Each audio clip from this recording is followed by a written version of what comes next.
In this video, we're going to talk about the Rome Powder Division Swallowtail. This is a volume shifted board that's designed for getting after the white wave.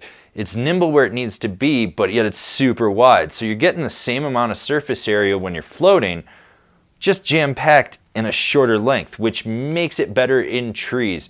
This is one of those boards for just doing laybacks, cutting. It's got its place in a person's quiver, but it's not one of those quiver of one type of boards. This board features Rome's Powder S 3D camber. It's a setback traditional camber into rocker in the nose. Now, having that setback camber means that all the pop and snap comes from the back foot. That rocker in the nose will be engaged when you load the camber zone, and as it is ever so slightly 3D, you've got like a hull-like shape to it, which is really going to help you in fresh powder. This board is available in regular sizes. So obviously I didn't ride every version of the Powder Division. I rode the 48 Swallowtail. There are other versions out there, so just be prepared that they're going to ride different than this one. So if you're looking for a review of those, I'll try to get some later this season. If not, I'm sorry. Well, you know what? You can just email Rome and bitch to them about it.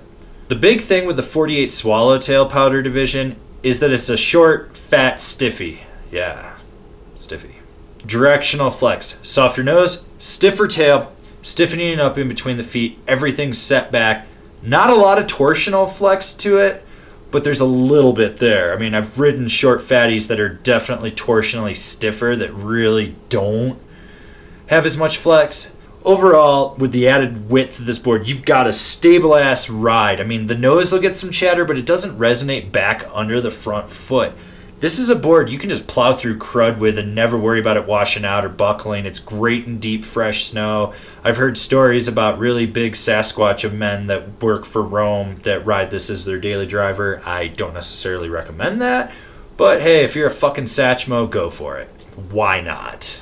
This is a directional camber. All the pop and snap is coming from that back foot. There's not a lot of tail to it, so when you do load it up, expect a spring on the outside of your back foot. Overall, it's got enough pop to get you up on top of fresh snow, or if a fat little skier kid falls in front of you, you can pop over them.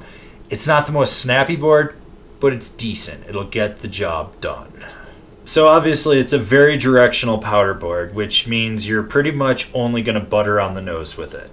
Well, I tried a lot doing 180s into it.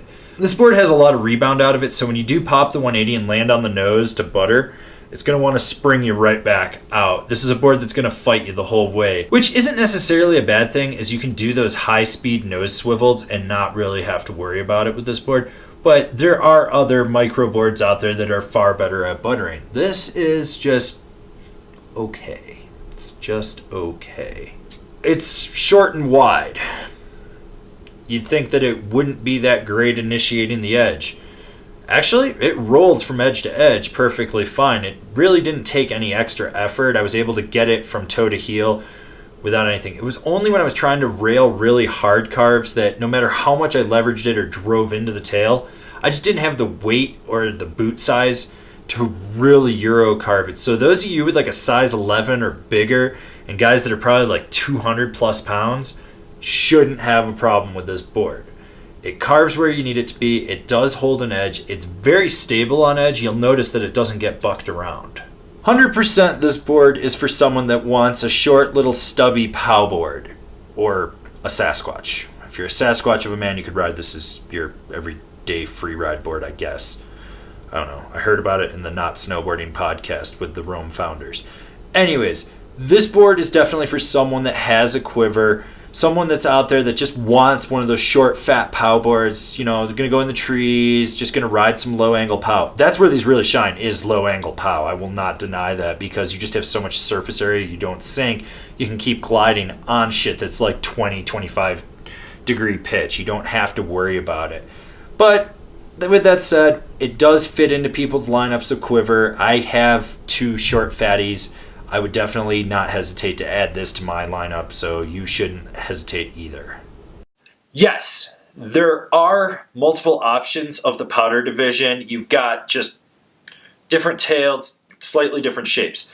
We're going to compare the Powder Division to other boards that I feel stack up to it. The K2 Cool Bean, the Marhar Woodsman, the Libtech MC Steptail, the Weston Backwoods, the Yes 420 or 420 powder hull, the Jones Storm Chaser, the Spring Break Slush Slasher.